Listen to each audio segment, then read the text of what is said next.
অনেকদিন যাবৎ ভাড়া বাসায় থাকি, তবে নিজের বাসা মনে করেই থাকি। যেই বাসায় থাকি নিজের বাসা মনে করে পরিষ্কার পরিচ্ছন্ন সবসময় রাখার চেষ্টা করি। আমার মনে হয় আমার মতো কিছু আপারা খালারা আছেন যারা ভাড়া বাসায় থাকেন, কিন্তু ভাড়া বাসাকে শুধু ভাড়া বাসা বলেই তারা চিন্তা করেন, তারা পরিষ্কার করার কোনো চিন্তা ভাবনাই করেন না। বিশ্বাস করবেন, আমি যখন এই বাসায় প্রথম আসছিলাম, এই জানলাটা দেখে আমি তো একদম ফিদা হয়ে গেলাম যে আমি এটা কীভাবে পরিষ্কার করব। যদিও তখনও আমি ভিডিও করতাম না, যদি ভিডিও করতাম আমি ভিডিও করে রেখে দিতাম। যাই হোক, আমি কিন্তু প্রথম 1 তারিখে এটাকে অনেক ক্লিন করার চেষ্টা করেছি, যতটুকু পেরেছি করেছি।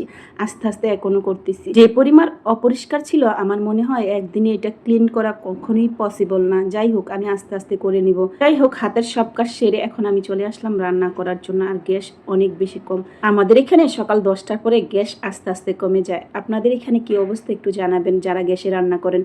আজকে আপনাদেরকে ডাল রান্না করার একটা সিক্রেট বলে দিব। পাশের রুমের খালাকে দেখতাম ডাল বাগার দেওয়ার পরে এভাবে ঘুরতেন। তাকে জিজ্ঞেস করেছিলাম কেন এইভাবে ঘুরতেন, তখন উনি বলেছিলেন ডাল খেতে নাকি অনেক মজা। আসলে অনেক মজা, ট্রাই করে দেখবেন আসলে।